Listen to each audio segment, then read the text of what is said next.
Boa noite a todos. Então, mais uma aula da nossa escola. Hoje eu vou apresentar o documento 129, que fala sobre quando Jesus sai de casa, né?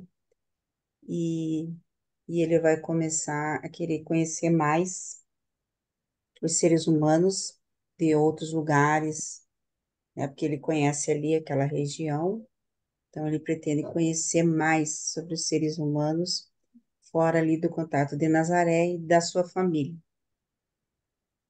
Eu vou compartilhar aqui com vocês os slides, nós iniciarmos. Então, aqui, esse documento 129 ele tem o título de A Vida Adulta de Jesus. E essa aula é a aula 4.2.3 do módulo 4 que nós chamamos, né? E a facilitadora sou eu essa vez.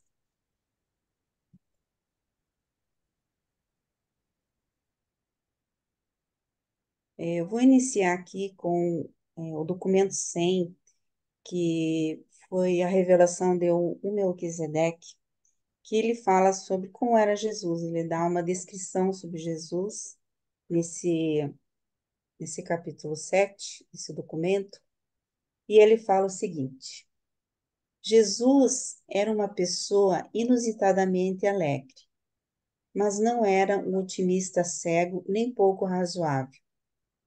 A sua palavra de constante exortação era: tende ânimo. Podia manter a atitude confiante por causa da sua fé inabalável em Deus e na sua confiança imperturbável no homem. Ele demonstrou sempre uma consideração tocante por todos os homens, porque os amava e acreditava neles.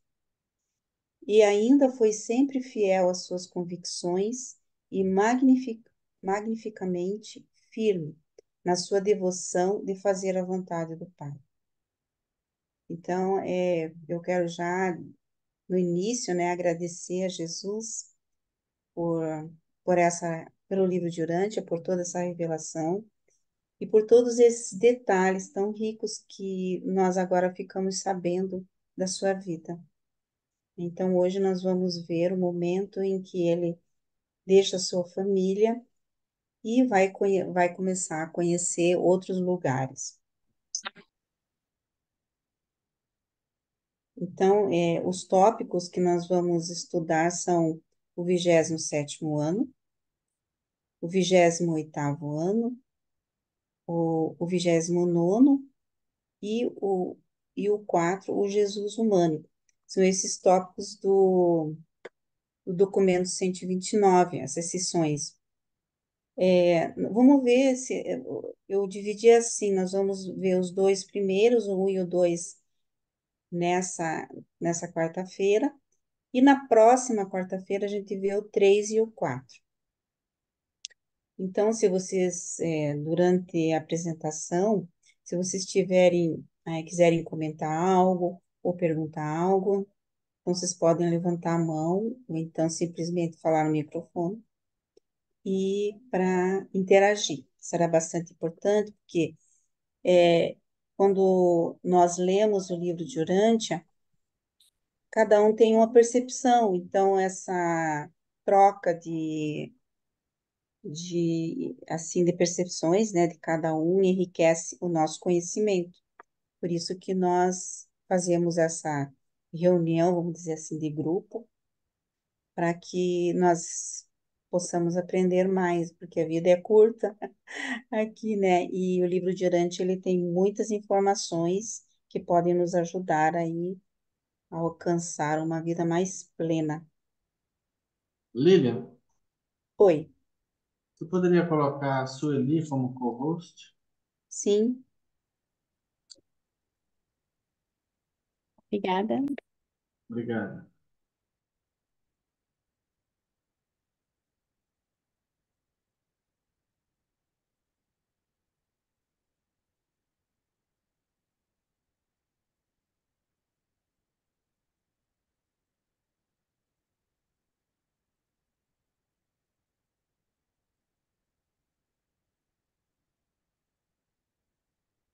Ai, obrigada, Sueli. Deu Obrigada. certo, né? Então vamos lá. Jesus havia se separado plena e finalmente da administração dos assuntos domésticos da família de Nazaré e da participação imediata na orientação a cada um dos seus membros. E até o evento do seu batismo, continuou a contribuir com as finanças da família e manteve um grande interesse pessoal nos assuntos espirituais de cada um dos seus irmãos e irmãs. Estava sempre pronto para fazer tudo o que lhe fosse humanamente possível para o conforto e a felicidade de sua mãe viúva. Então, ele simplesmente assim, ele preparou-se bastante tempo, preparou seu irmão Tiago e todos da família, orientou para que tudo ficasse certo, para que quando ele saísse para conhecer melhor, né, a princípio, os seres humanos, ele é, ele ficasse assim confiante de que tudo estaria bem, né? Que sempre foi preocupado e sempre colaborou. A gente vê aí, né, que até o batismo ele continuou a mandar dinheiro para a família para que não passassem necessidades. Colaborar também, né? O filho do homem havia agora feito toda a preparação para separar-se permanentemente do lar de Nazaré. E isso não havia sido fácil para ele. Jesus amava naturalmente a sua gente, amava sua família e o seu afeto natural tinha sido tremendamente aumentado com a sua extraordinária devoção a eles. Quanto mais profundamente nos entregamos aos nossos semelhantes, tanto mais chegamos a amá-los. E posto que Jesus se havia doado tão plenamente à sua família, ele amava-os com uma afeição grande e calorosa. Porque assim, a gente pensa assim, é fácil deixar. Não, não. Eu acho que foi muito difícil para Jesus, né? Mas ele tinha essa missão. Ele não tinha como ficar o tempo todo em Nazaré, né? Ele tinha a missão de anunciar o Pai. Toda a família havia se despertado gradualmente para a compreensão de que Jesus estava preparando-se para deixá-los. A tristeza da separação que se avizinhava era atenuada apenas pela maneira gradativa de prepará-los para o anúncio de sua intenção de partir. Todos percebiam que havia mais de 4 anos que ele vinha planejando essa separação final. Então, não foi da noite, né? Assim, de repente, ele já estava preparando a família fazia bastante tempo para deixá-los em segurança.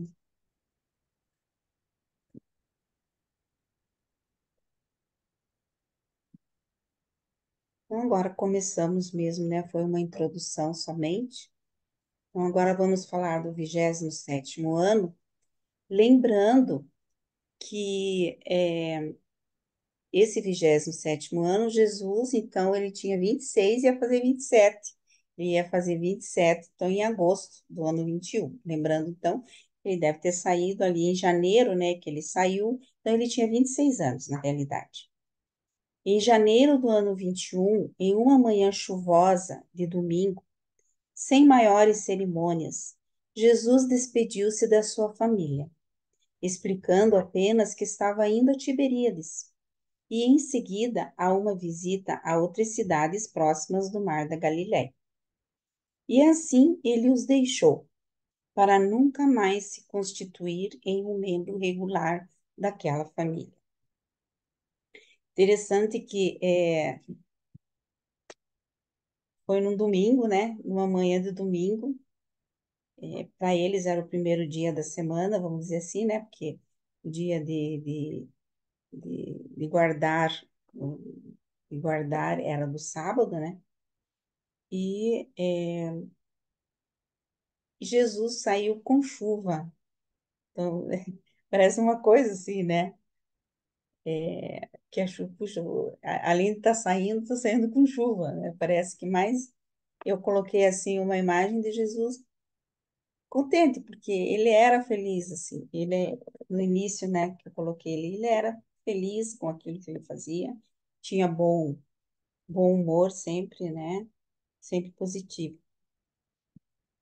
Ele passou uma semana em Tiberíades, a nova cidade que iria, em breve, suceder a Séforis como capital da Galiléia.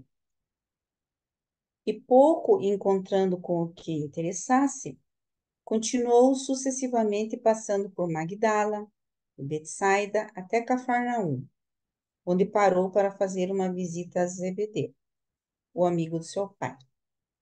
Os filhos de Zebedeu eram pescadores. Ele próprio era um construtor de barcos. Jesus de Nazaré era um especialista tanto em projetar como em construir.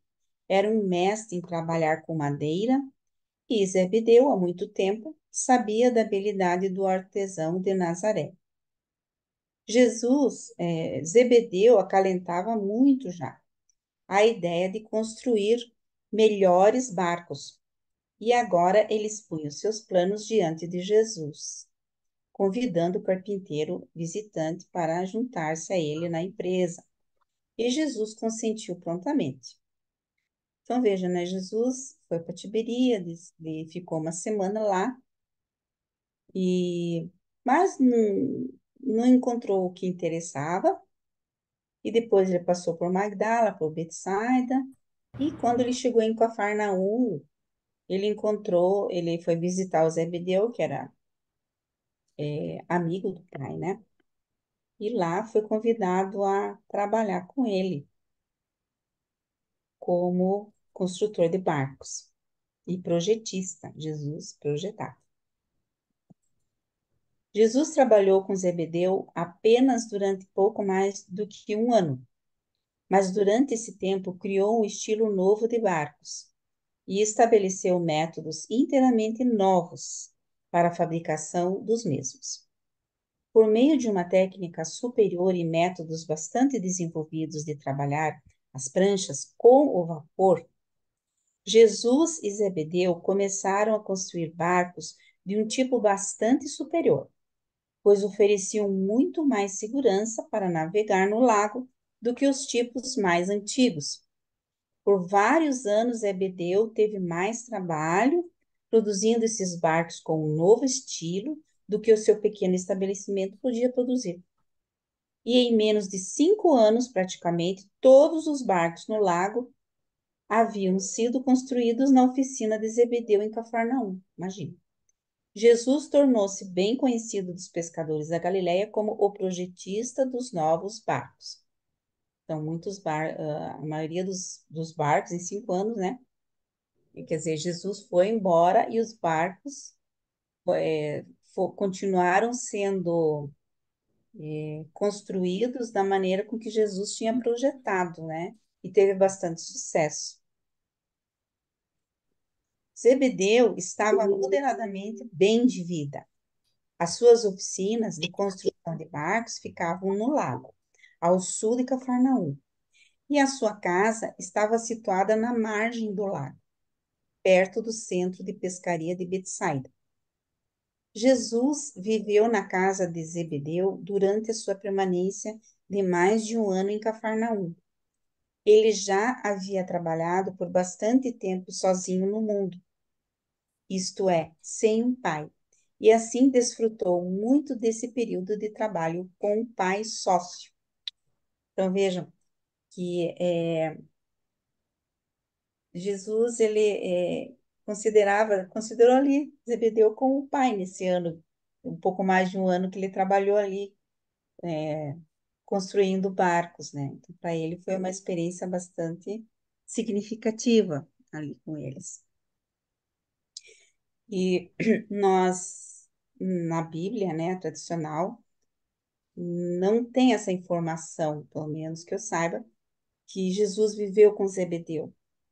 E muitos confundem que Jesus viveu com Pedro. Ele, às vezes, dormia na casa de Pedro, né? Ele até fez um milagre lá da sogra de Pedro e tal. Mas, na realidade, ele morou, aqui o livro de Urântia nos informa que ele morou com Zebedeu, né, nesse tempo. A mulher de Zebedeu, Salomé, era parente de Anás, que havia sido o sumo sacerdote de Jerusalém, e ainda exercia muita influência sobre o grupo saduceu, tendo sido deposto há apenas 8 anos. Salomé tornou-se uma grande admiradora de Jesus. Ela amava-o como amava os seus próprios filhos, Tiago, João e Davi, quanto às suas 4 filhas. Elas consideravam Jesus como um irmão mais velho. Jesus saía sempre para pescar com Tiago, João e Davi. E eles concluíram logo que ele era um pescador experimentado, tanto quanto um perito construtor de barcos. Então, aqui também nós vemos que Jesus, né, assim, informações aqui bastante novas, né, vamos dizer, que a Salomé, a mulher do Zebedeu, ela era parente de Anás, que era aquele sacerdote lá que depois ficou envolvido na morte de Jesus, né? E, é, e ele depois nós vamos ver que eles passaram uma Páscoa na casa de Anás. E que o Zebedeu, ele tinha filhos, 3 filhos, né? O Tiago, o João e o Davi, e 4 filhas. Não falo o nome das filhas por enquanto, mas que também, e todos admiravam muito a Jesus, né? E que não o admiraram. Por todo esse ano, Jesus enviou dinheiro todos os meses para Tiago. Então, aqui o Tiago, que fala aqui, é o irmão de Jesus, que estava responsável pela casa lá em Nazaré. Jesus voltou a Nazaré em outubro para comparecer ao casamento de Marta e não voltou a Nazaré por mais de 2 anos, até que o fez um pouco antes do casamento duplo de Simão e Judá.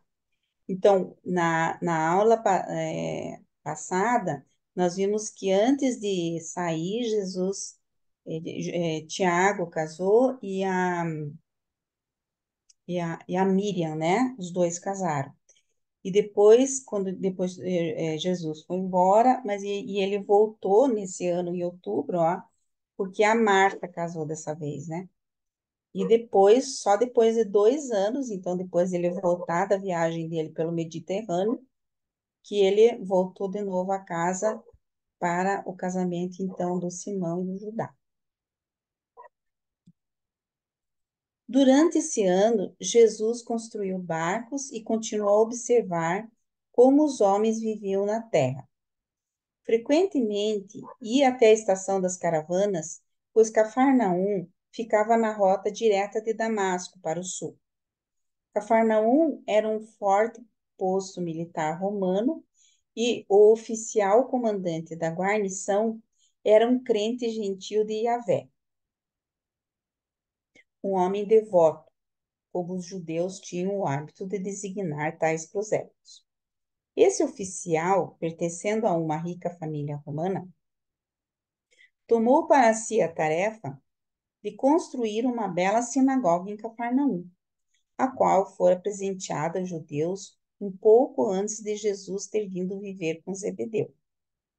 Durante esse período, Jesus conduziu os serviços nessa nova sinagoga por mais de meio ano, e algumas das pessoas das caravanas que tiveram a oportunidade de vê-lo lembravam-se dele como o carpinteiro de Nazaré. Então vejam, né? Tinha algumas pessoas que já sabiam, Jesus, ele ficou à frente dessa sinagoga, né, lá em Cafarnaum, por 6 meses, como diz ali, e como era passagem, né, de comércio ali das caravanas, eles reconheceram Jesus ali também. Então, Jesus também fazia essa parte, né, de servir ali na sinagoga. Quando veio o pagamento de impostos, Jesus registrou-se como um artesão de Cafarnaum. Desse dia em diante, até o fim da sua vida terrena, ele ficou conhecido como residente em Cafarnaum e nunca alegou nenhuma outra residência legal, embora por várias razões tenha permitido a outros designar a sua residência como sendo Damasco, Betânia, Nazaré e mesmo Alexandria. Eu coloquei aqui um mapa para a gente ter uma ideia aqui onde eu estou apontando o mouse. Então, Jesus vivia aqui em Nazaré, né? Na Galiléia. Essa parte aqui, por isso que dizem que Jesus é um galileu, que ele nasceu na Galiléia, né? Então, Nazaré fica aqui mais ou menos, e Cafarnaum é ao norte da Galiléia. Então, aqui nós temos o mar, eles dizem o mar da Galiléia, mas que na realidade é um lago, né? E vejam que Jerusalém fica aqui embaixo. Então, Galiléia lá em cima da Palestina, Cafarnaum mais no, na beira do lago daí, né?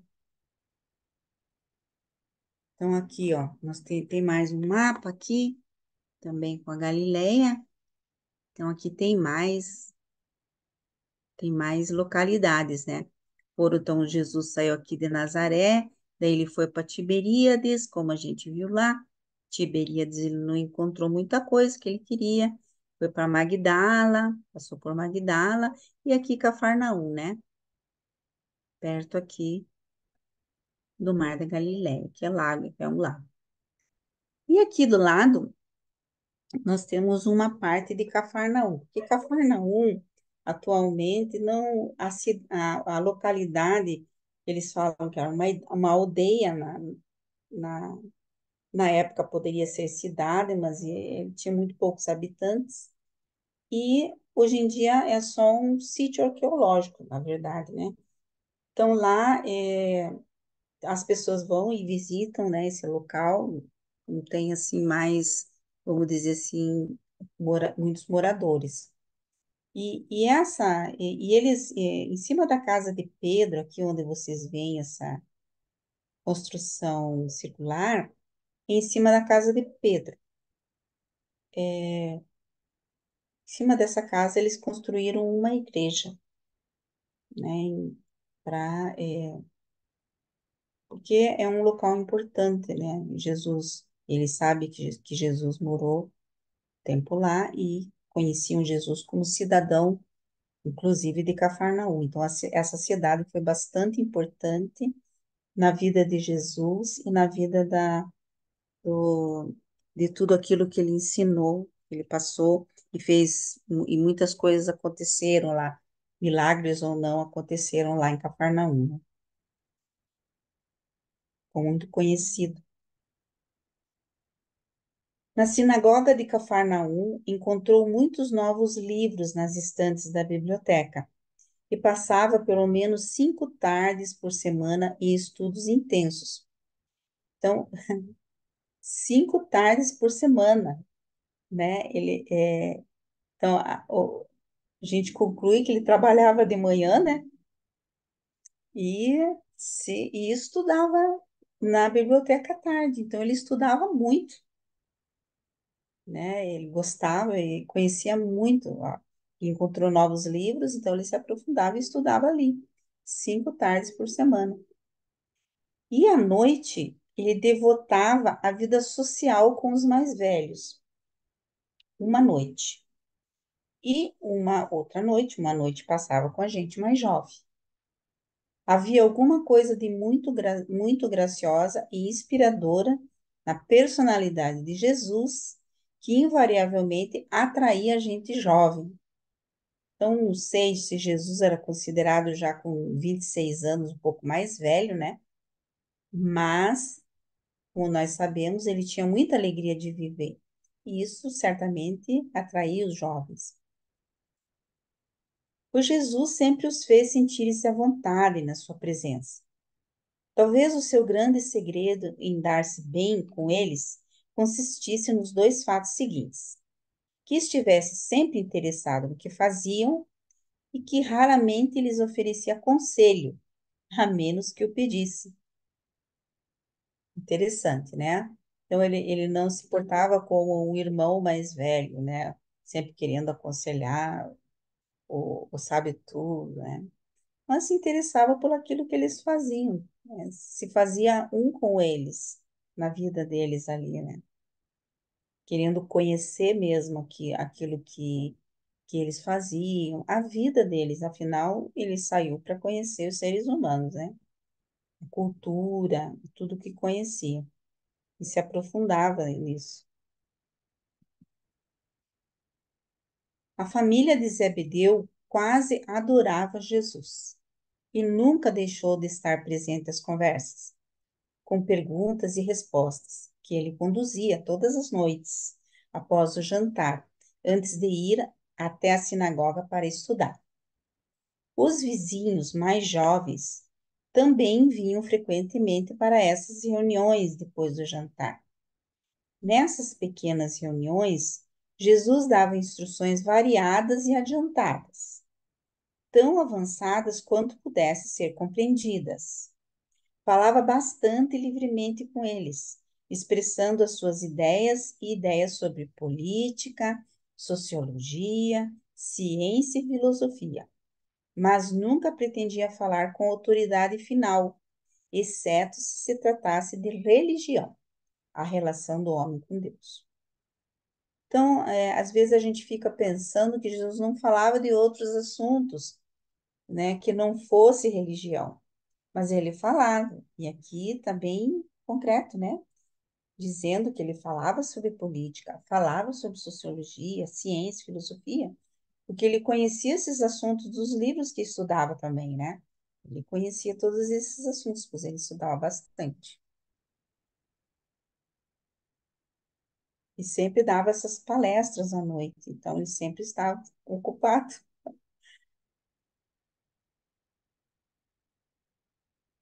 Uma vez por semana, Jesus fazia uma reunião com todo o pessoal da casa, da loja e dos canteiros de trabalho, pois Zebedeu tinha muitos empregados. E entre esses trabalhadores é que Jesus, pela primeira vez, foi chamado o Mestre.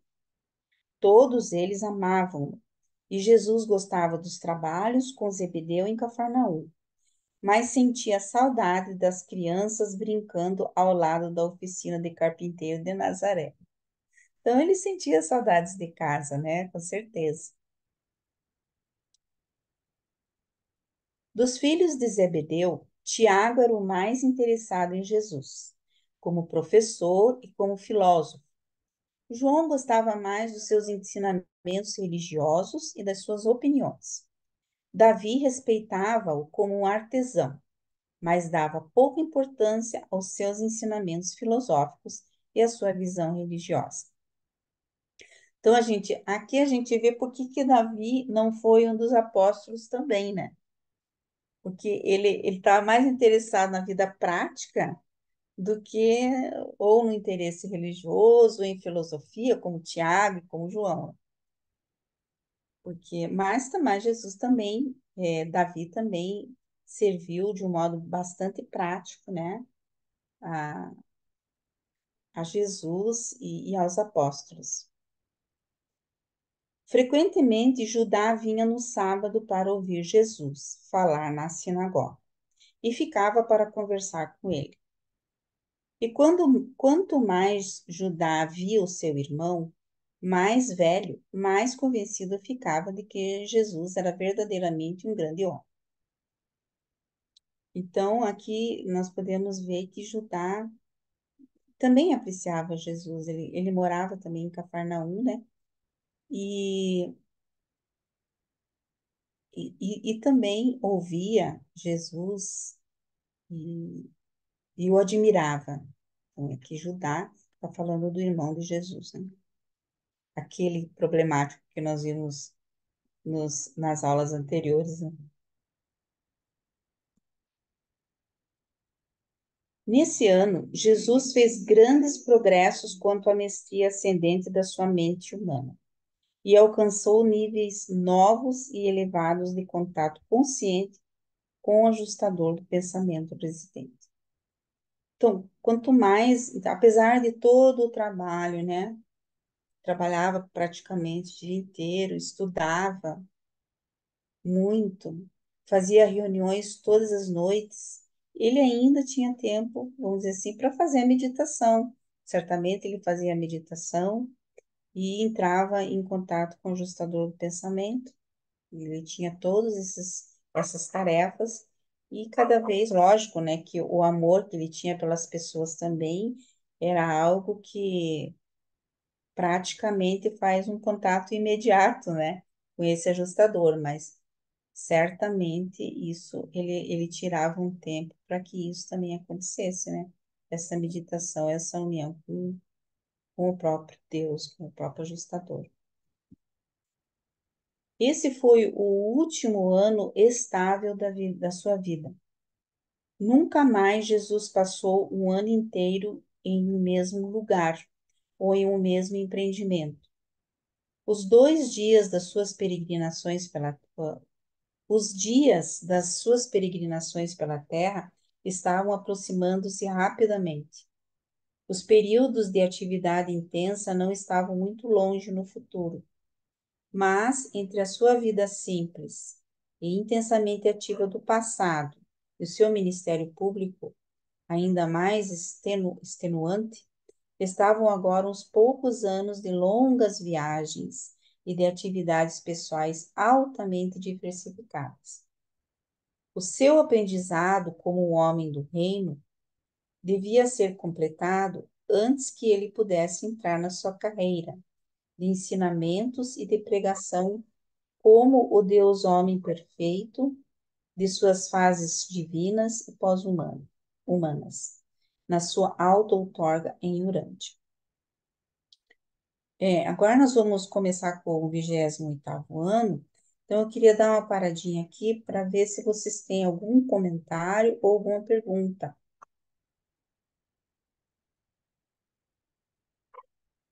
Eu vou tirar aqui o. Alguma coisa chamou a atenção de vocês? Pode dizer aí. Boa noite a todos, bom vê-los. Lilian, eu vou fazer só duas perguntas, ainda que eu possa ter interesse em outras coisas. Aham. Imagine que offline, esse vídeo vai ser assistido por católicos, por batistas, presbiterianos, adventistas e outros. Então, eu tenho conversado com algum destes que já estão vendo vídeos das aulas da Escola Orante. E o que eu percebi claramente, que uma curiosidade deles, e não é propriamente a minha curiosidade, mas estou fazendo pergunta como se fosse um deles, é quem escreveu tudo isso? Da onde tirou essa informação? Que autoridade tinha? Então, especificamente sobre este documento e sobre o que você viu agora, quem escreveu? Quem Você escreveu, fala, não fala que é um ser celestial, que é uma redundância, mas que ser celestial? foram os seres intermediários, foi uma comissão, né, de seres intermediários. Seres Seres, in- intermediários. Então, para seres estes, inter... o que são esses seres? Foram os seres intermediários que escreveram o documento 129. Isso, É Todo o isso? quarto módulo. isso. Perfeito. Ok, Uhum. essa é a primeira pergunta. E aqui no último parágrafo desse 129, tópico 1, diz o seguinte: eu vou ler. O seu Sim, aprendizado como um homem do reino, vale dizer que ele ainda não era a característica de Deus, a característica de divindade não era a mais forte. Ele era ainda mais humano do que sim. divindade. Portanto, que o texto fala sobre um homem do reino. Que reino? O reino humano, o reino aqui, aqui da Terra. Devia ser completado antes que pudesse entrar na sua carreira de ensinamentos e de pregação como Deus, homem perfeito das suas fases divinas e pós-humanas. Bom, a pergunta. Ele com 27 anos de idade, No calendário gregoriano, era o ano 21 depois de Cristo. Aonde ele conseguiu esse conhecimento especial que o tornava um mestre? Ou esse mestre tem a ver com as habilidades para fazer barco e não com a habilidade religiosa? Aonde ele conseguiu esse conhecimento? Dentro da casa dele, no período familiar, enquanto ele cuidava da família, nesse pouco mais de um ano, ele esteve construindo barcos, e a rigor o foco não era a atividade missionária, que só começaria no batismo dele. Então a pergunta, aonde ele conseguiu toda essa mestria que o tornava diferenciado? Então, até onde eu entendo, Jesus, ele sempre foi muito inteligente, né? Desde criança.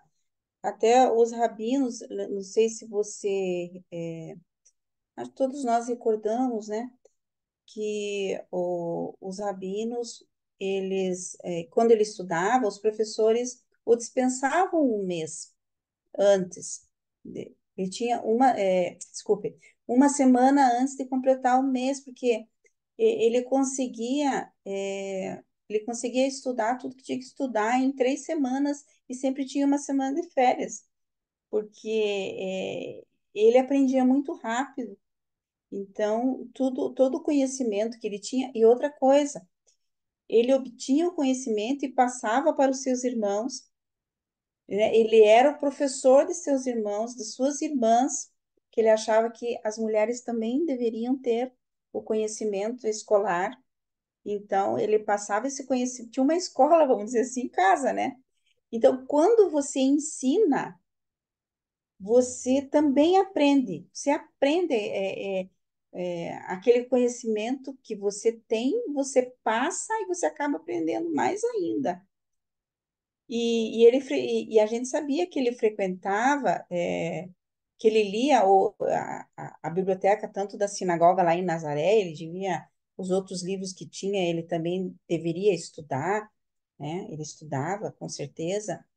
E E mesmo nesse ano, né, logo que ele encontrou outros livros, ele também ele era um estudante muito voraz, vamos dizer assim, né, onde ele encontrava informação, mas ele tinha, ao mesmo tempo, um amor muito especial pelo Pai Universal, por Deus, e já entendia todas essas questões, tanto que aos 12 anos, quando ele foi para Nazaré, ele recebeu a visita, né, daquele ser celestial, dizendo que o momento dele, da sua missão, tinha chegado. Só que aconteceram coisas na vida dele que esse momento teve que ser adiado. Mas mesmo assim, essa união com Deus, né, com essa relação com o Pai Universal. Você veja, quando nós vimos que a Dini nos trouxe o Pai Nosso, quer dizer, como um adolescente de 12 para 13 anos ensinar o Pai Nosso. O Pai Nosso contém todo um ensinamento, vamos dizer assim, um resumo de todo o nosso acreditar, da nossa religião. Então, ele já sabia tudo isso em 13 anos. Então, eu acho que essa união com Deus e tudo que ele conseguia, acredito também por ter uma capacidade mental propícia, né?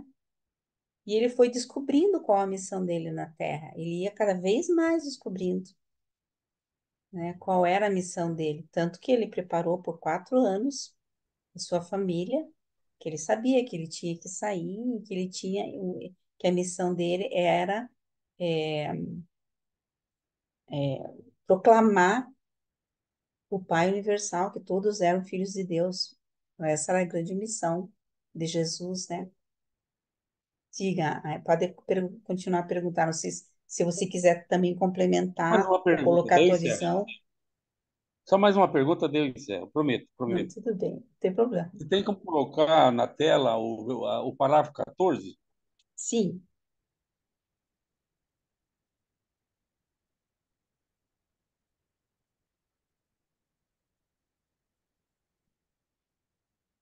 Está no 15, vou no 14.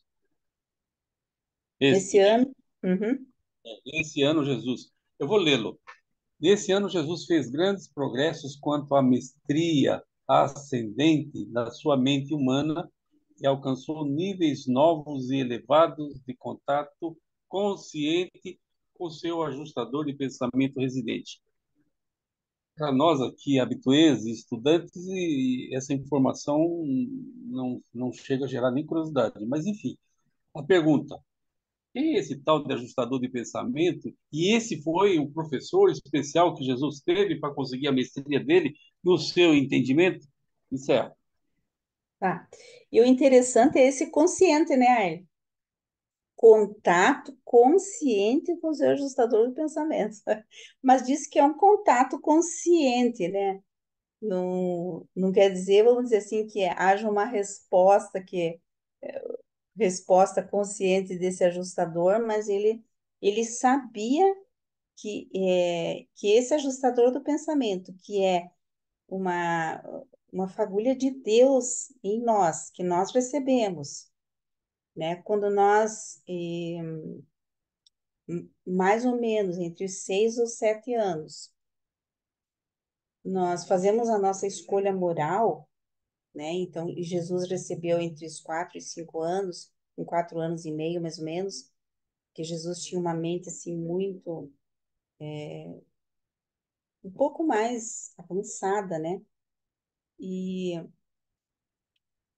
então todos nós atualmente temos esse ajustador do pensamento em nós, que é uma fagulha de Deus, né?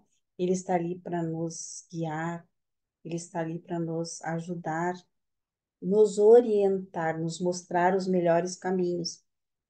Então, quer dizer, se nós, quando nós oramos, quando nós fazemos uma meditação, quando nós conversamos com Deus e pedimos essa orientação, ela vem. Muitas vezes ela vem. Então, mas e como é que eu vou saber quando é a orientação do ajustador? Quando nós fazemos o bem, nós sabemos o que que é o bem e o que que é o mal. Então, quando nós escolhemos fazer o bem, nós estamos respondendo a essa orientação do ajustador do pensamento, que é Deus em nós. E é muito legal essa revelação do livro de Urântia, foi muito legal aqui isso que você perguntou, Eli, porque assim como Jesus tinha o seu ajustador, né, nós também temos o nosso.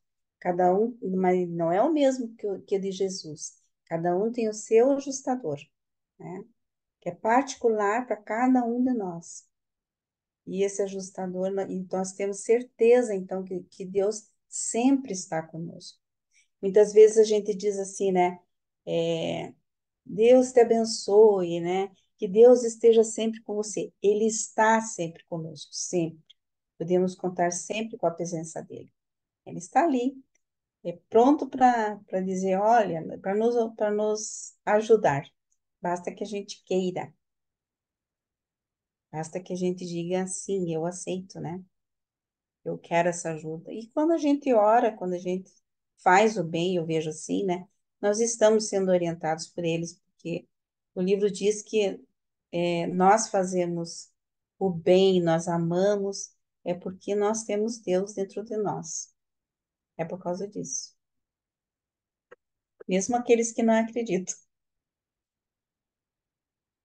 Mais alguém tem alguma pergunta ou algum comentário? Quer falar mais alguma coisa do ajustador?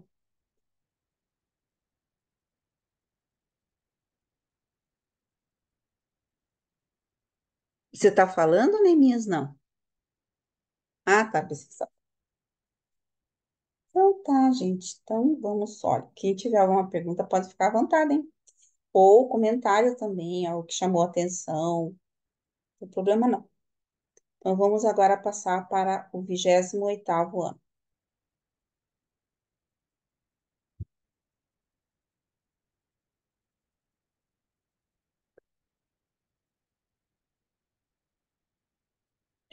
E Jesus ele sempre costumava ir ou às montanhas para fazer essas orações ou meditações, né?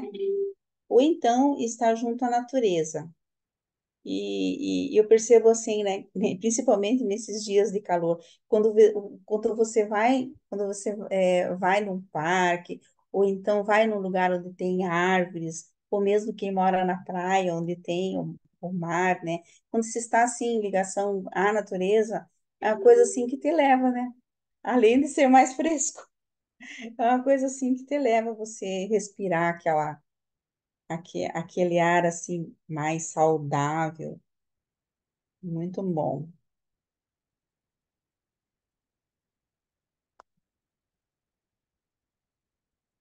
Então, agora vamos para o 28º. O 28º ano. Em março do ano 22 depois de Cristo, Jesus despediu-se de Zebedeu e de Cafarnaum. Pediu uma pequena soma de dinheiro para cobrir as suas despesas, a fim de ir a Jerusalém. Enquanto trabalhava com Zebedeu, apenas pequenas somas de dinheiro haviam sido retiradas por ele, as quais a cada mês ele enviava à família em Nazaré. Um mês, José viria a Cafarnaum buscar o dinheiro. No mês seguinte, Judá viria a Cafarnaum pegar o dinheiro com Jesus e levá-lo para Nazaré. O ponto de pescaria de Judá distava apenas uns poucos quilômetros de Cafarnaum ao sul. Então vejam aqui, né? Ele ficou até março, então ele estava com 27, é o 28º ano, mas vamos lembrar que ele estava com 27 anos. Ele só iria fazer 28 em agosto. Então, ali, como ele só pegava pouco dinheiro, né, de, de Zebedeu, tá, o que ele precisava ali, e, e ele enviava para a família dele, na realidade, né? E o mesmo José, que é o irmão dele, vinha para Cafarnaum pegar o dinheiro, o José lá de Nazaré. E no mês seguinte, Judá aproveitava e ia para Cafarnaum, pegava o dinheiro e levava para Nazaré, né? Porque ali diz ali que ficava perto de Cafarnaum, Judá morava perto de Cafarnaum, né? Ele pescava ali. Quando deixou a família de Zebedeu, Jesus concordou em permanecer em Jerusalém até a época da Páscoa. E eles todos prometeram estar presentes naquele acontecimento. Até mesmo arranjaram para celebrar juntos a ceia da Páscoa. E todos se entristeceram quando Jesus os deixou, especialmente as filhas de Zebedeu. Achei interessante essa informação, né? Mas os reveladores colocaram ali, né? Todos ficaram bastante tristes, mas em especial as filhas, né? Antes de deixar Cafarnaum, Jesus teve uma longa conversa com seu recente amigo e companheiro muito ligado, João Zebedeu. Disse a João que esperava viajar muito até que a minha hora chegue, e pediu-lhe para ocupar o seu lugar na questão de enviar algum dinheiro para a família de Nazaré todo mês, até que acabassem os fundos que lhe eram devidos. E João fez a ele essa promessa: Meu mestre, vai cuidar dos teus assuntos. Faze o teu trabalho no mundo. Eu tomarei o teu lugar nesta, como em qualquer outra questão. E velarei pela tua família do mesmo modo como cuidaria da minha própria mãe e das minhas irmãs e irmãos. Usarei as tuas economias que o meu pai mantém, exatamente como tu instruístes e do modo que se fizesse necessário.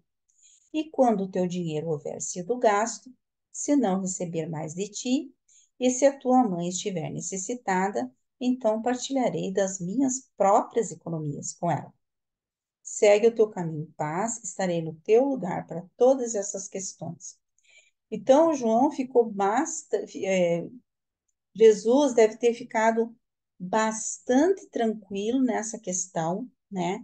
Que a sua família não ficaria desamparada, se bem que o Tiago já estava cuidando, ele já estava responsável em Nazaré, né? Pela oficina de reparos, e ele já estava responsável pelo sustento da família, a mãe dele não ia ficar desamparada, mas mesmo assim Jesus ficava preocupado em mandar uma quantia de dinheiro para, para Nazaré, né? E ele deixou encarregado, então, o João, e o João deixou ele bastante tranquilo, que mesmo que não tivesse mais dinheiro, ele pegaria do seu próprio dinheiro e mandaria para lá, olha só. Mal sabia que Jesus tinha muito dinheiro, acho que Jesus não sabia nem a quantia de dinheiro que tinha. Assim procedendo, depois que Jesus havia partido para Jerusalém, João consultou seu pai Zebedeu a respeito do dinheiro devido a Jesus e ficou surpreso, pois era uma soma bastante grande. Como Jesus havia deixado inteiramente nas mãos deles essa questão, eles concordaram que o melhor a fazer seria investir esse fundo em propriedades e usar a renda para assistência à família em Nazaré. E como Zebedeu sabia de uma pequena casa hipotecada e havendo em Cafarnaum, ele mandou que João comprasse essa casa com o dinheiro de Jesus e que guardasse para o seu amigo o título de propriedade. E João fez como seu pai lhe aconselhara. Por 2 anos, o aluguel dessa casa foi usado na amortização da hipoteca e tudo isso aumentado por uma certa soma grande que Jesus logo enviou a João para ser usada pela família, conforme necessário. Igualava quase o total da hipoteca, imagina. E Zebedeu arcou com a diferença, de modo que João pagou o restante da hipoteca no tempo devido, assegurando com isso um título livre a essa casa dos 2 cômodos. Desse modo, Jesus tornou-se proprietário de uma casa em Cafarnaum, mas isso não lhe havia sido dito.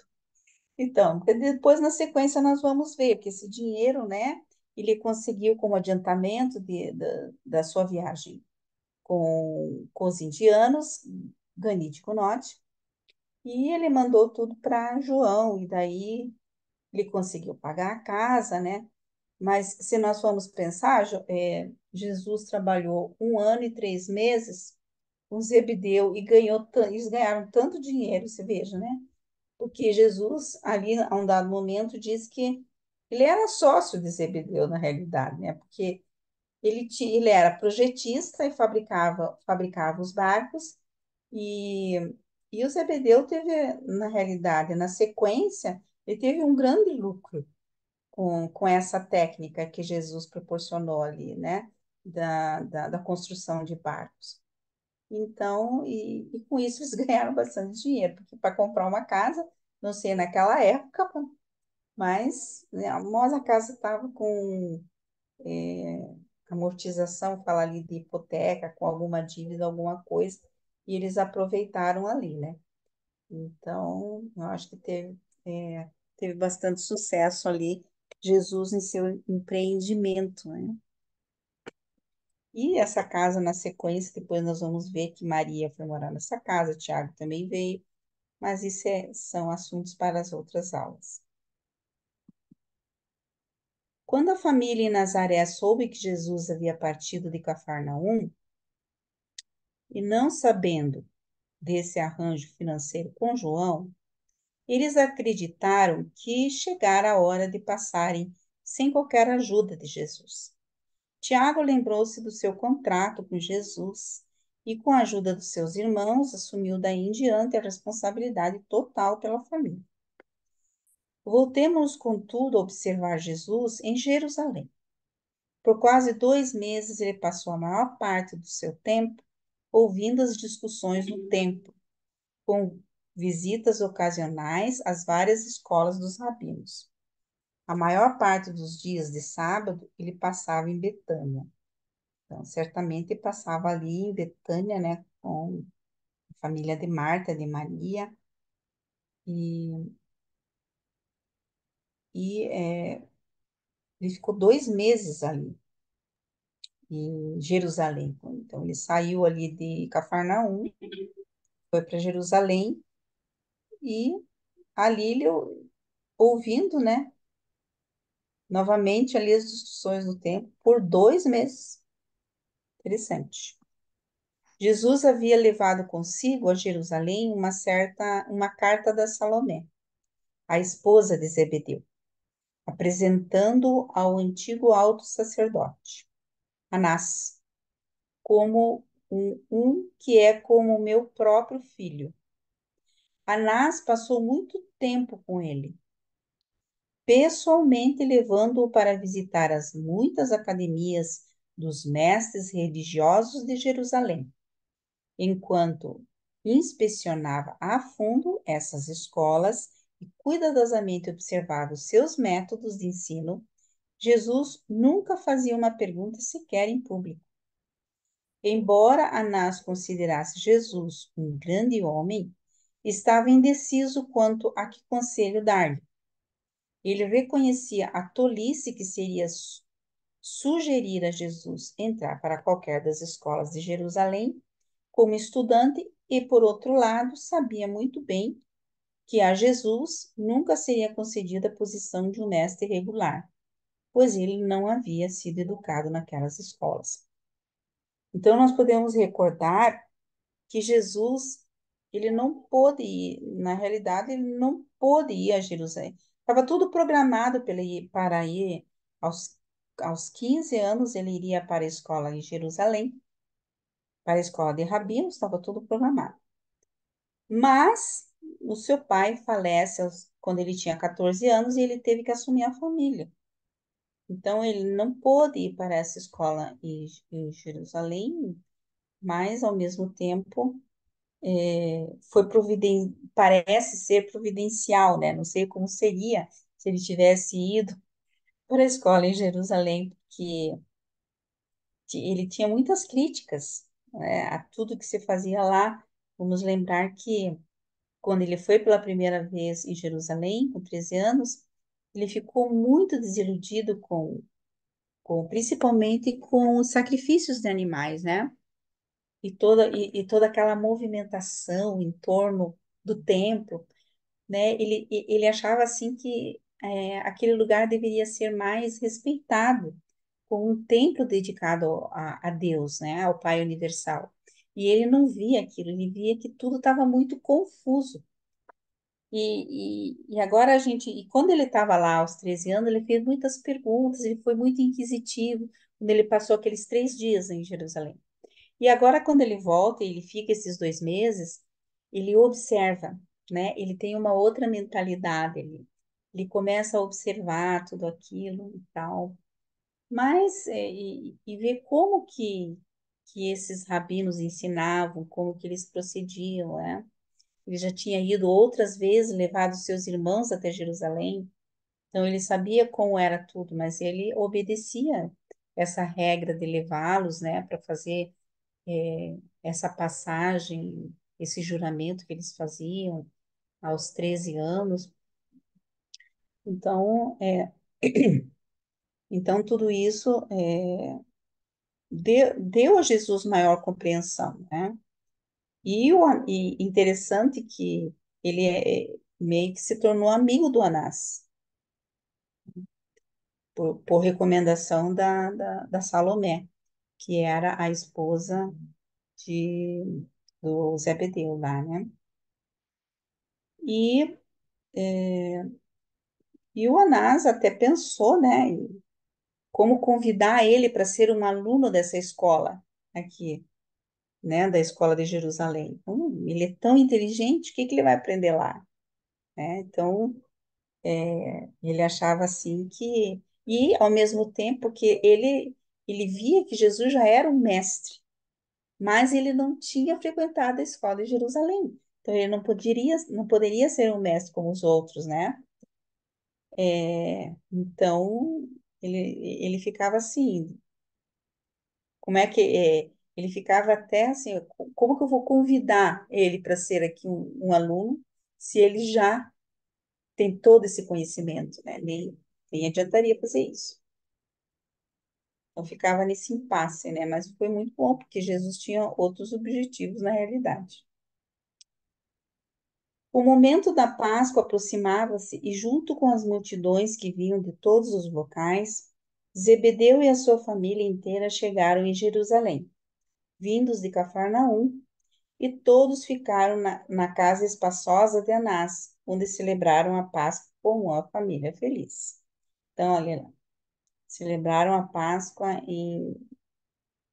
com o próprio Anás.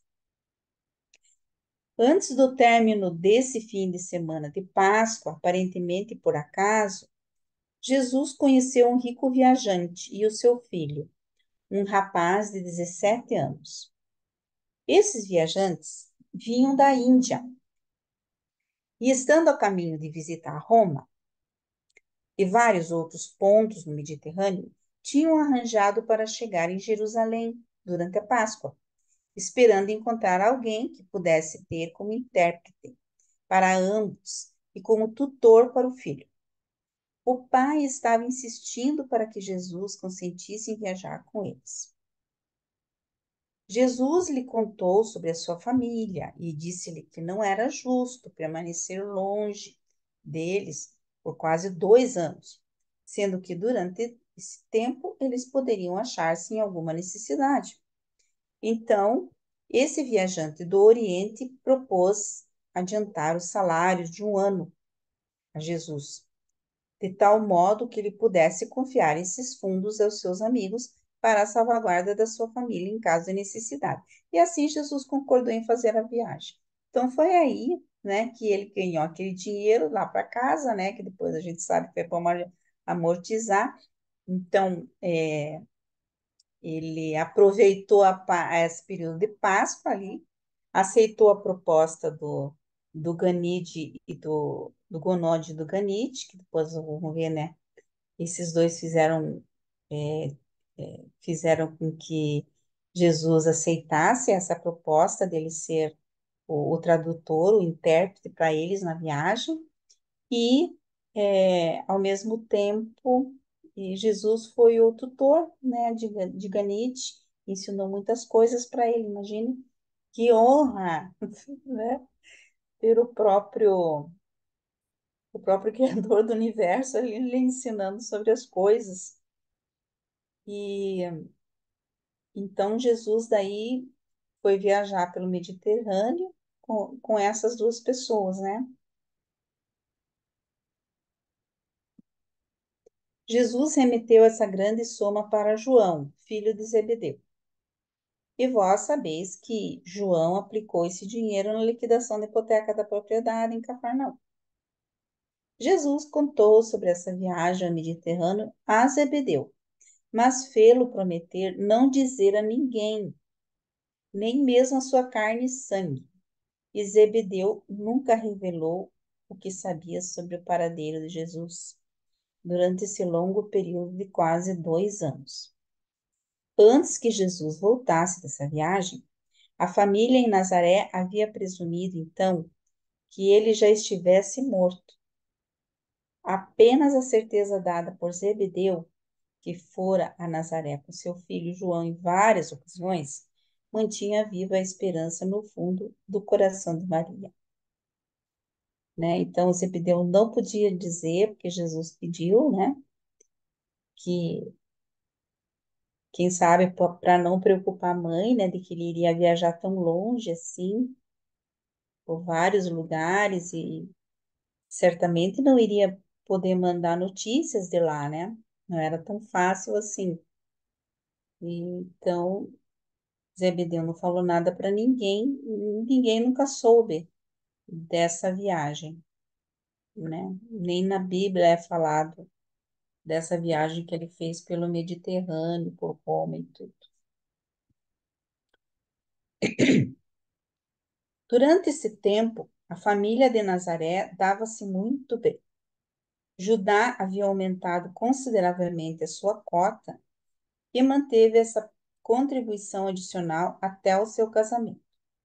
Não obstante a pouca assistência de que eles necessitavam, era costume de João Zebedeu levar presentes todos os meses para Maria e Ruth, segundo as instruções de Jesus. Então, veja que interessante, né? Maria, a Ruth que estava morando com Maria, Marta já tinha casado, Miriam também já tinha se casado, não morava mais.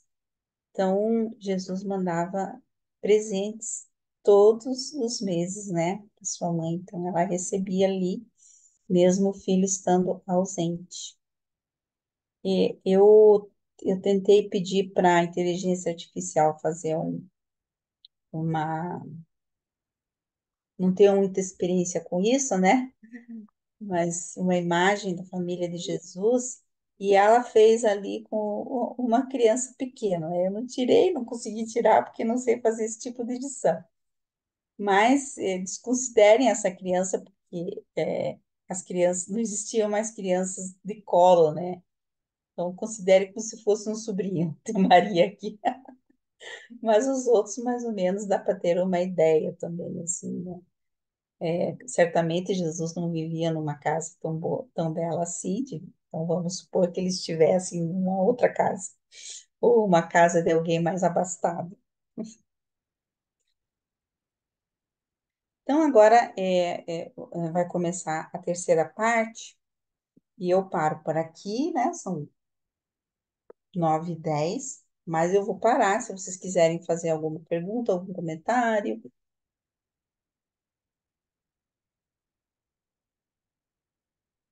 Vai, ó, vai, Eli. Que bom. Vai, Eli.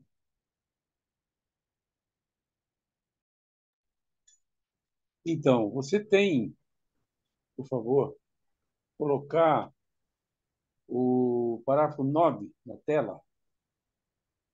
9.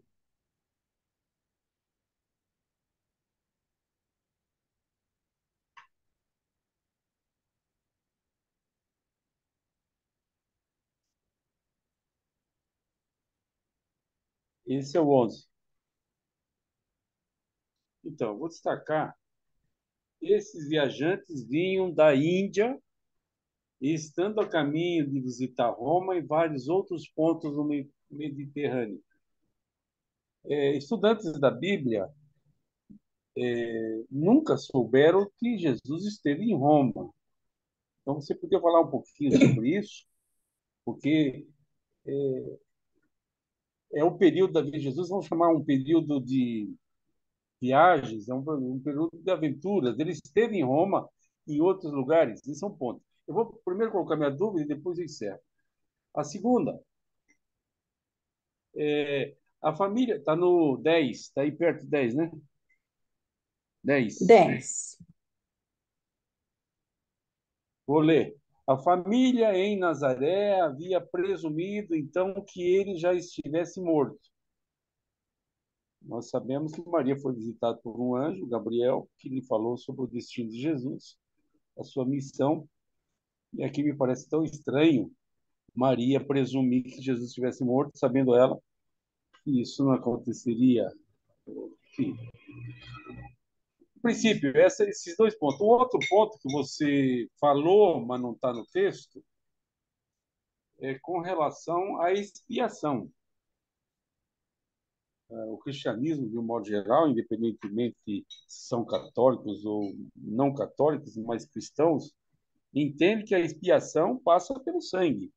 Então, aquele cerimonial judaico de oferecer o sangue de animais tinha um significado espiritual. Mesmo o sangue de Jesus tem um significado espiritual como expiação dos pecados da humanidade, que ele se fez cordeiro e ofereceu seu sangue em expiação. Não está no texto, mas você falou. Então, eu queria saber sobre esses três pontos, porque eu tenho amigos que vão querer ver o vídeo offline. Obrigado. Ah, nossa, eu acho que eu não me lembro de ter falado de expiação, mas tudo bem, a gente fala. É, bom, a primeira parte que você perguntou foi sobre o 9, né? Hum. Ah, que a família.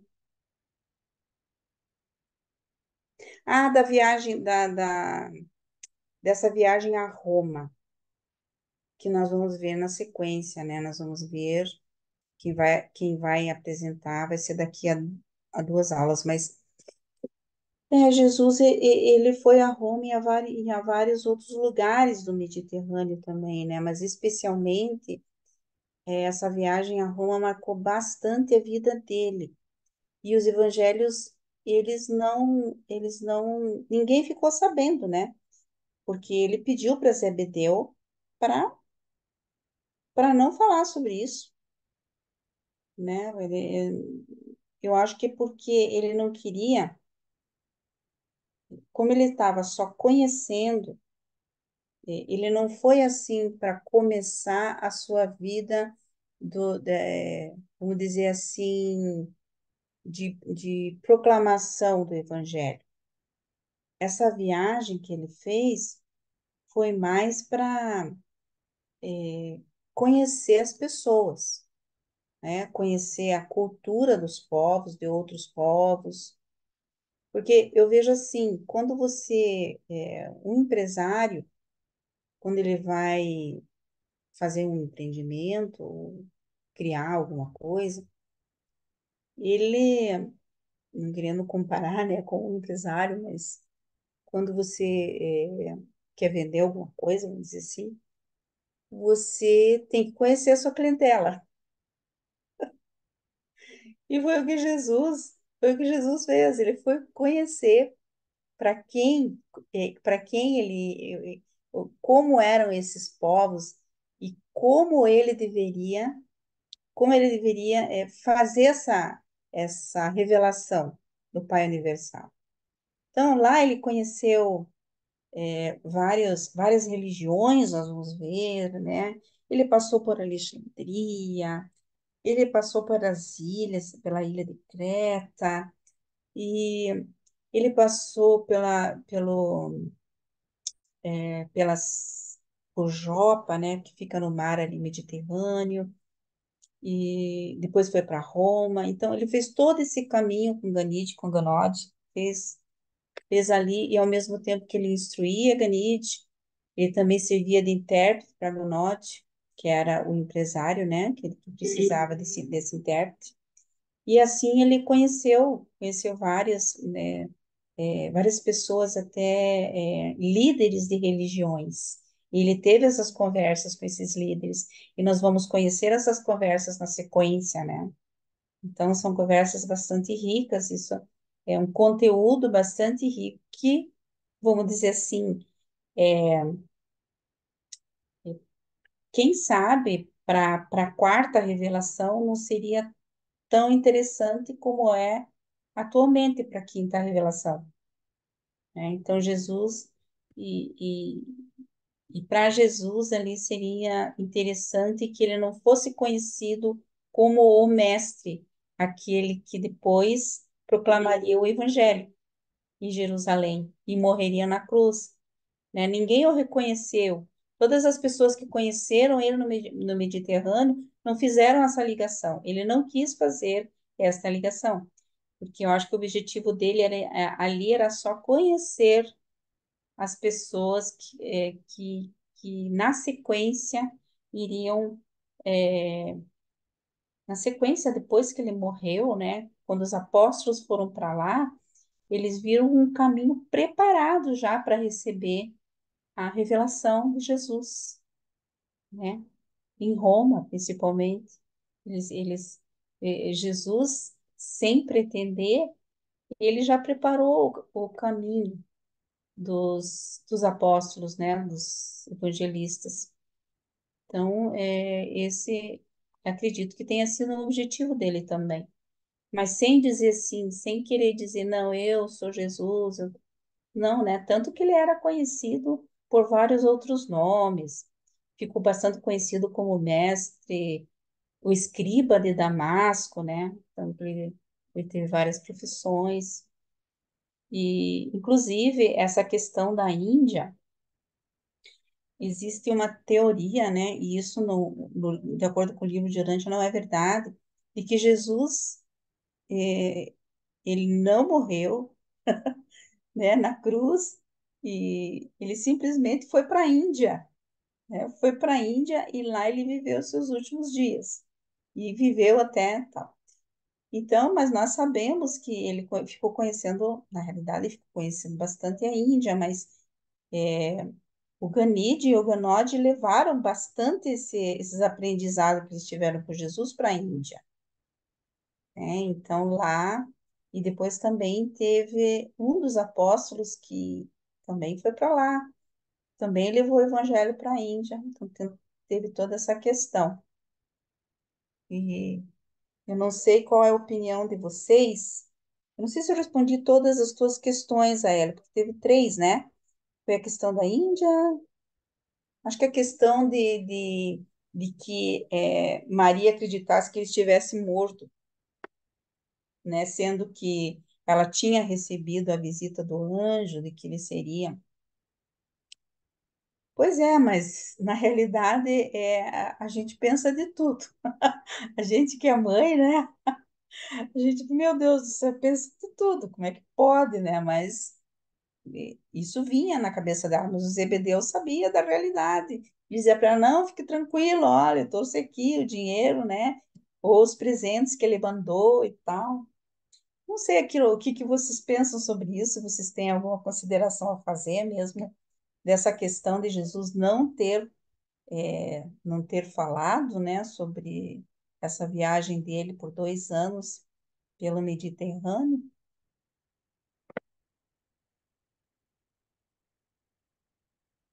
Vocês têm alguma outra ideia?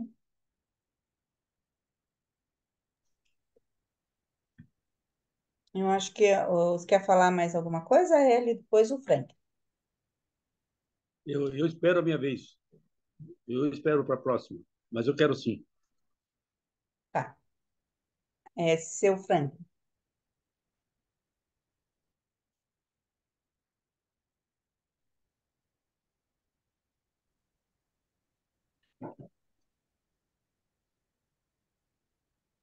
Seu Franklin, não estamos lhe escutando. Não sei por quê.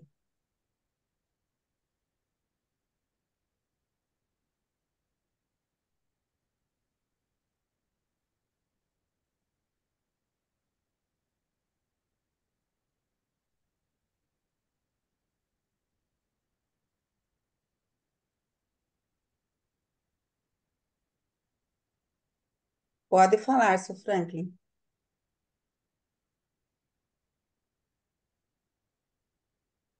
The Bluetooth device is ready to pair. Acho que agora deu certo.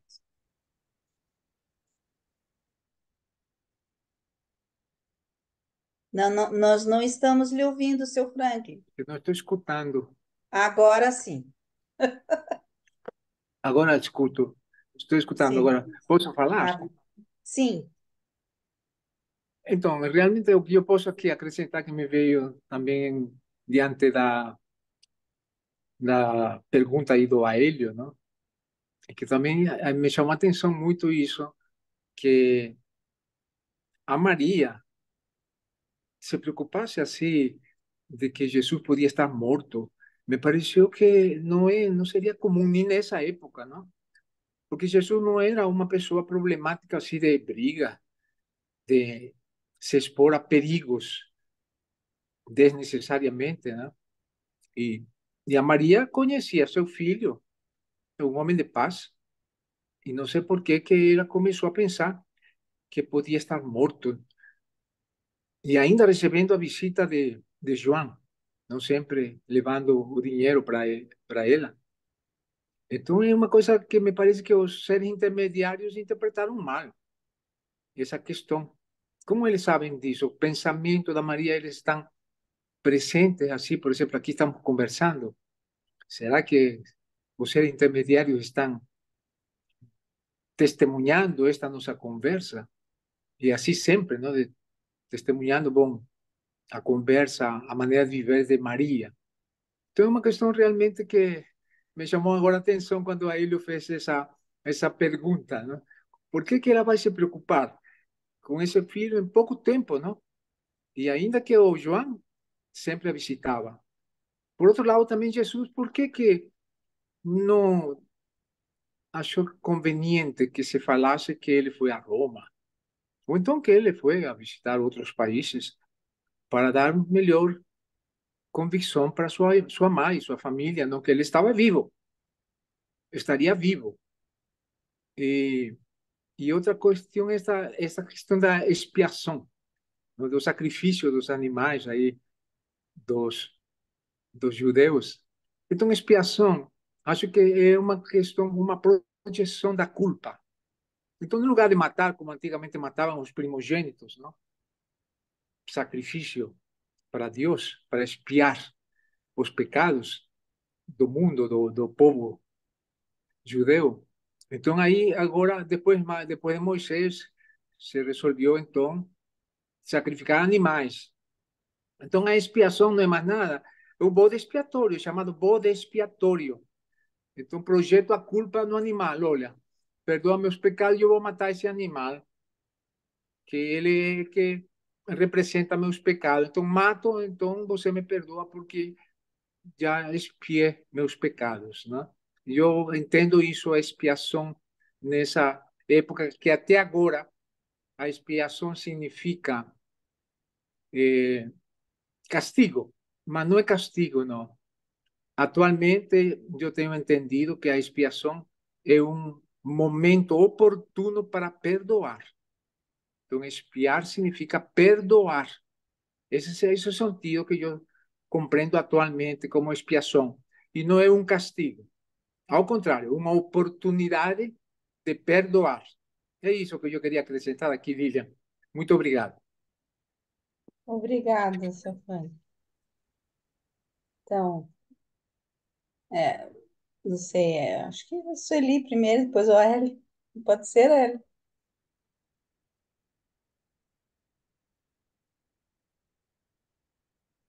Acho que sim, ele é sempre um gentleman, acho que É. sim.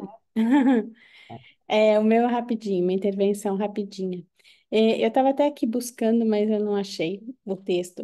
Tem em algum lugar, nesses documentos agora, entre o 130, 132, 133, não me lembro, em que os reveladores falam que é uma pena que os discípulos Pedro e Paulo, é uma bênção que os discípulos Pedro e Paulo tenham ido para o Ocidente, disseminar o Evangelho no Ocidente, né? E Jesus, nessa viagem pelo Mediterrâneo, nessa viagem com Gani de Ganodi, ele preparou esse terreno, tanto que ele conversa com 32 líderes é, espirituais e tenta entender o ponto de vista deles e tenta passar. Na verdade, enquanto ele estava ouvindo esses líderes espirituais, ele também estava passando todo o conhecimento dele, né?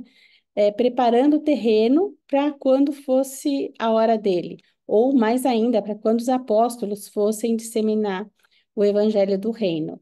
E aí os reveladores falam uma coisa que é mais ou menos assim, porque eu não consegui achar exatamente o texto, que é uma pena que não houvessem apóstolos que fossem para o Oriente. Por quê? Porque o Oriente, naquela época, eles estavam preparados para receber o Evangelho, para receber a palavra de Jesus. E que se isso tivesse acontecido, tudo seria muito diferente. É, eles até sugerem que o Oriente estava mais bem preparado do que a gente para receber a palavra, né? Então, eu até fico pensando, né? Por que será que não foram para lá? Mas, se eu não me engano, é o Neemias que vai falar sobre as religiões, de repente ele traz umas dicas aí para a gente nas próximas aulas, né? E outra coisa que eu queria falar também é o seguinte: toda a quarta parte do livro de Urântia é revelada por uma comissão de intermediários, né? Então, todos os documentos, não só o 129 que o Aélio tinha perguntado, todos os documentos da quarta parte são revelados por essa comissão de intermediários. E é isso. Só queria acrescentar isso. Obrigada. E parabéns, Lilian, tá uma delícia. Ah, obrigada, obrigada, Silvia. Hélio. Pois então, você tem como colocar o parágrafo 7? 7, parágrafo 7, 2.7. Até lá.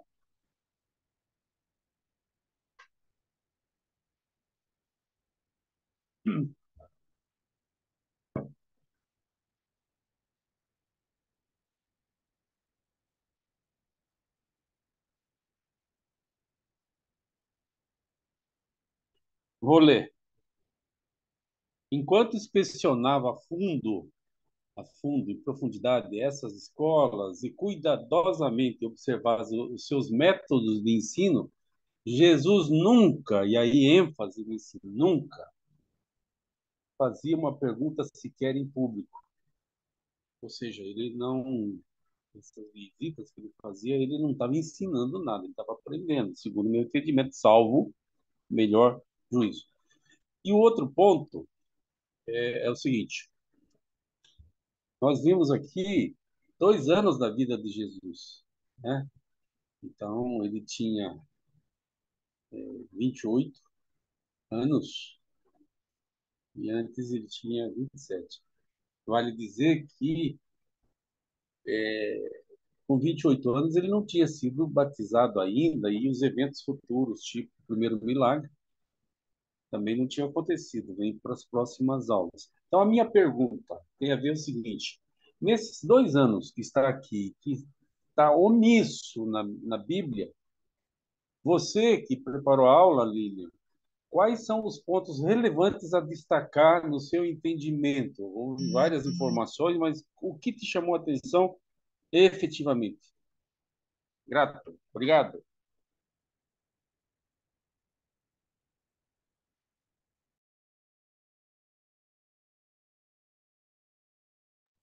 O que me chamou a atenção? O que me chamou a atenção foi assim, que Jesus, ele preparou muito bem, né? Ele foi assim, ele preparou muito bem a família e deixou tudo bem certinho em casa para daí sair para ter esse conhecimento mais profundo da humanidade. E que ele passou por outras cidades, mas ele achou interessante ficar em Cafarnaum, né? Ali com e ali ele vivia intensamente, porque você trabalhar, estudar, ainda fazer reunião à noite, pensa bem, né? É uma coisa intensa, tem que ter muita energia para tudo isso. E pescava. Então, o que me chama a atenção assim é essa vida que Jesus trazia para tudo, sabe? Esse amor com que ele fazia as coisas, tudo com que ele fazia era muito bem pensado, muito bem calculado. Ele pensava bastante também em sua família, assim, não era, né? E algumas coisas a gente fica pensando, como essa, né, da, dele não ter falado, né? Essa questão dele não ter falado dessa viagem. Então, portanto, nós não sabíamos dessa viagem, não tínhamos conhecimento através da Bíblia, né? Mas é tudo muito cheio de riqueza. Então, é, Jesus ali também já estava preparando os apóstolos, Tiago e João. Esses dois primeiros apóstolos ali só estavam sendo preparados por eles. E toda a comunidade ali, né? Considerava, assim, aquele 1 ano e 3 meses para a comunidade de Cafarnaum foi de uma riqueza imensa, né? Até os sábados ele cuidava por 6 meses, ele cuidou da sinagoga, ele falava na sinagoga ali no sábado.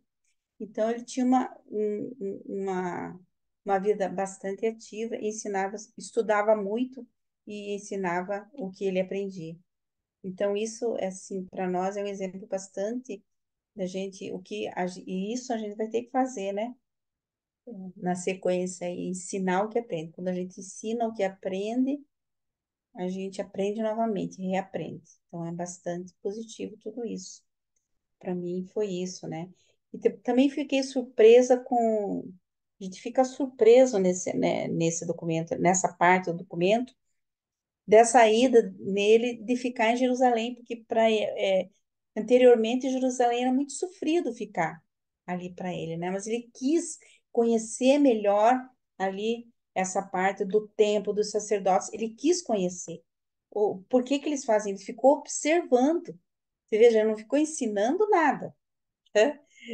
O que ele queria perguntar, quem sabe ele perguntasse alguma coisa ali para os sacerdotes, mas ele perguntava em particular, mesmo para nós, né? Então ele perguntava ali em particular, mas ele quis conhecer melhor ali. Esses 2 meses fizeram ele conhecer melhor ali os sacerdotes e o templo, né? Ele quis entender por que que tudo aquilo acontecia e se realmente aquilo que ele pensava era o que realmente estava acontecendo, né? E a gente vai ver na sequência que realmente eram coisas assim que reprováveis, né? Vou deixar o Roberto falar. Roberto. Você, Roberto. Oi, boa noite, Lilian. Gratidão, boa noite, pessoal. Olha, eu queria fazer 3 comentários. O primeiro é mais ou menos como a sua observação, Lilian. O jeito que Jesus cuidou da família. Há uma revelação, acho que no diálogo com Marcos, que os reveladores dizem que a religião de Jesus está muito associada com a relação entre os pais e o filho. Deus como pai, o Criador, e nós como criaturas filhos. Então, no meu entender, o exemplo de Jesus como pai é a maneira como ele cuidou da família, entendeu? Se você olhar a Bíblia humana, aparece apenas o Jesus na pregação pública, mas o Jesus pessoa, cuidando da família, ele com 14 anos, assumindo uma mãe viúva e 8 irmãos, ele preparando com cuidado a segurança da mãe, transferindo para Tiago o recurso e a direção da família, providenciando um sustento financeiro para a mãe a ponto deles comprarem uma casa em Cafarnaum.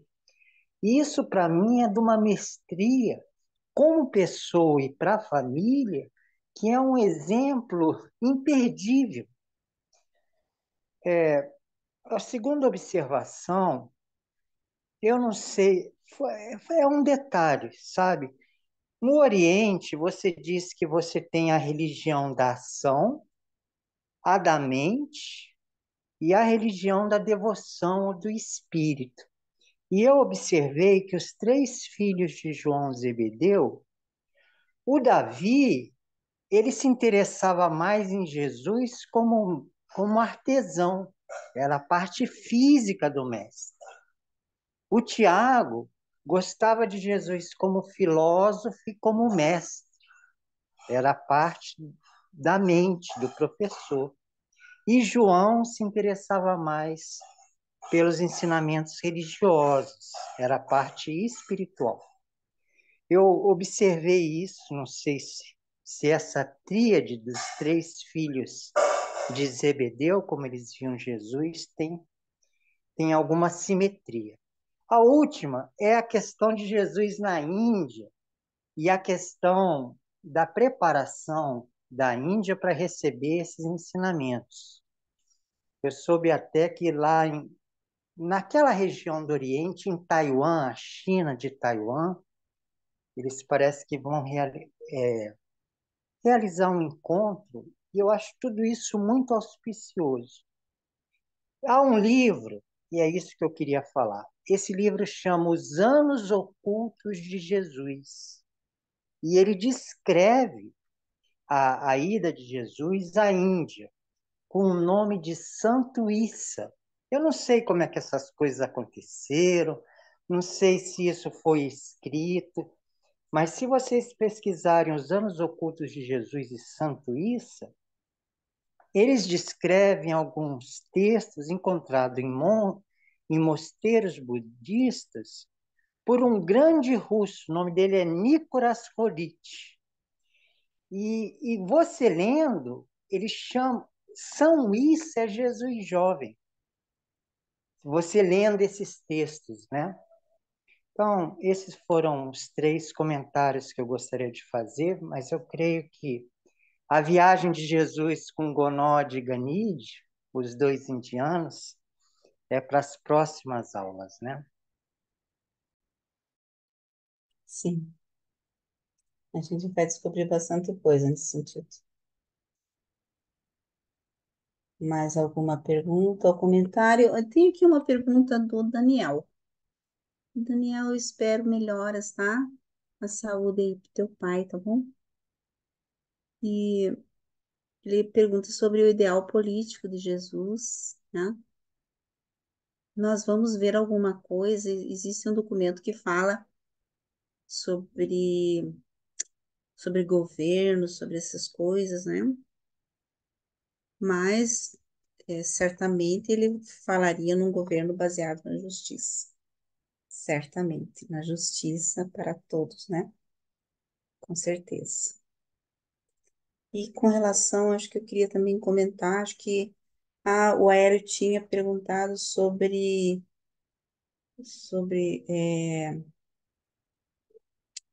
ai, como é que é? Sobre os sacrifícios, né?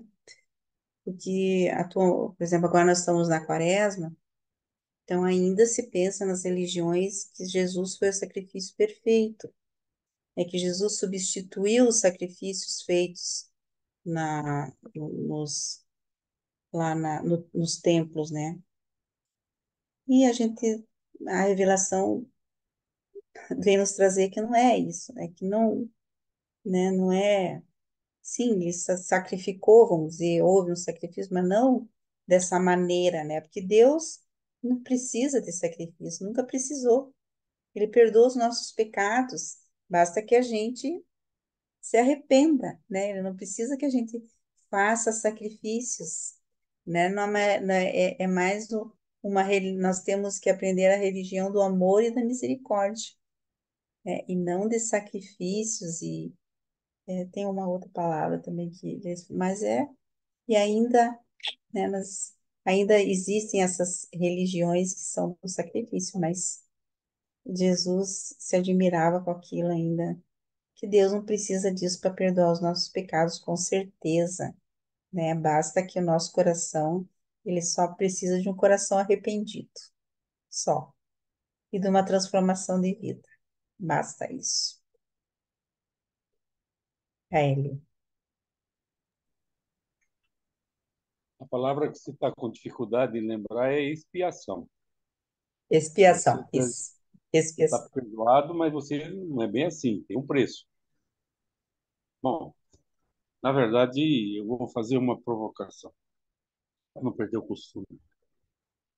As religiões cristãs, vamos chamar evolucionárias, lideradas pela Igreja Católica Apostólica Romana, constroem as suas doutrinas baseadas no fato que Jesus veio à Terra para expiar os pecados da humanidade. Começando pelo fato que todo ser humano nascido de mulher já nasce pecador. No primeiro suspiro ele já é pecador. E por que ele é pecador? No final eu faço a pergunta, só estou fazendo um preâmbulo. A sacanagem está na pergunta. Por que todo mundo nasce pecador? Porque são herdeiros e culpados da condenação de morte em razão do pecado do casal adâmico. Então existe a premissa máxima de que a justiça de Deus é muito superior, de várias maneiras, à justiça do homem. Na justiça do homem, apenas para exemplificar, ninguém é culpado de crime alheio. Você cometeu um crime, o que eu tenho com isso? Eu não sou culpado, não vou pagar pena nenhuma. Essa é a justiça do homem inferior. Por que na justiça de Deus o casal adâmico fez lá as bobagens deles e a humanidade toda, toda a progênie, toda a descendência é culpada pelos erros deles? Essa é a pergunta, essa é a sacanagem. E aí tem que ver, tem que ter um ser especial, porque o meu sangue não serve, o teu não serve, tem que ser o sangue bem especial de Jesus para expiar esses pecados originais do casal adâmico e o de cada um em particular. Então, essa é a pergunta, essa é a sacanagem, já que nós chegamos nesse assunto de expiação. Obrigado. Então, o livro de Durante ele vem nos dizer que, né, uma coisa assim, se a gente for pensar, é uma coisa meio ilógica, mas e também vem nos dizer que nós somos imperfeitos, mas não somos necessariamente pecadores. Nós somos imperfeitos, nós erramos e vamos aprendendo por esses erros, né? O pecado está em cometê-los propositalmente.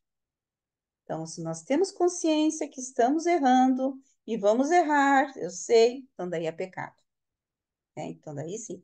Mas não que nós nascemos, nós temos uma tendência, vamos dizer assim, a errar, né? Mas nós aprendemos, a gente sabe que a gente aprende pelo erro, muitas vezes, ou não, né? Porque a gente aprende que é certo e faz o certo, acha lógico, né? Não vou colocar. Minha mãe disse que não é para colocar o dedo no fogo que queima, tá bom, então, né? A não ser que eu seja muito teimoso, eu vou lá e querer provar.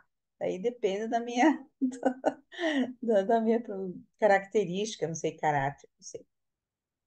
Mas realmente essa questão de precisar de sacrificar do próprio filho, né? Se a gente for pensar um pouco, não tem, não tem lógica, porque nós não sacrificaríamos um filho nosso. Que Deus precisa disso? Não pode. Ele é todo poderoso, né? Ele perdoa e pronto. Basta que a gente se arrependa. Franklin, ¿Me está escuchando? não estou escutando. Que aqui me atrapalho. Aqui, vamos ver. Pronto, pronto. Pronto, me está escutando? Sim. Ah, agora me escuta. É que aqui a vezes me atrapalha um pouco porque tem uma ligação aí meio estranha. Mas é o seguinte, é, uma das aberrações mais absurdas que a religião colocou aí diante da humanidade é que Jesus veio para expiar os pecados do mundo. Ele veio para expiar os pecadores, não? Para pagar a conta dos pecadores. Que absurdo dos absurdos! Como que o pai vai mandar seu filho para se sacrificar pelos pecadores, né? Nenhum pai humano vai fazer isso. Você, por um pai humano, uma mãe humana, ela aceita, não, que seu filho seja colaborador, seja assistente de, do sofrimento humano. Isso ninguém diz que não. Mas agora, mandar um pai a seu filho para que pague os pecados dos pecadores, isso é um absurdo. Absurdo dos absurdos. Então é isso daí que eu queria aqui afirmar, não? Não afirmar, chamar atenção, não? Para conversar sobre este assunto, não? Para que acabar com essa aberração de Adão e Eva, que por causa de Adão e Eva realmente nós pagamos os pecados de Adão e Eva, não? Somos responsáveis por esses pecados, é outro absurdo. Mas isto, precisamente, o livro Durante vem a corrigir. E nisto estamos procurando uma maneira de fazer que a humanidade compreenda a verdade de uma maneira prática. E essa maneira prática é evangelizando. Temos que evangelizar a humanidade novamente. É uma nova evangelização. Mas qual é a maneira mais prática de que essa evangelização se realize sem considerar uma religião limitante? Porque as religiões realmente provocam um distúrbio, uma confusão, uma briga ou uma oposição religiosa entre os seres humanos que complica nossa humanidade, confunde nossa humanidade, inclusive nos tira a atenção adequada para que nossa inteligência compreenda este Deus interior que habita em nós. Então era isso, só que eu queria aqui colocar mais um pouquinho para poder ter uma percepção melhor das coisas e que a humanidade agora seja considerada de uma maneira global, não mais parcial, não pela nacionalidade, nem pela raça, nem pela religião, nem pela política, por todos esses absurdos que estão aí, que obnubilam totalmente a mente humana, a confundem e a deprimem, a angustiam. É isso que está acontecendo atualmente, né? Então, um momento crucial em que os eruditos aí do livro Durante, que não deixem não fiquem só eruditos, e sim práticos, e de uma maneira simples, não? De uma maneira simples, sem querer fazer do livro Durante uma Bíblia ou uma nova religião. É isto que eu queria colocar aqui. Sempre estou chamando a atenção para isto, ainda que seja difícil compreender. Mas é só isso. Muito obrigado. Obrigada, Franklin.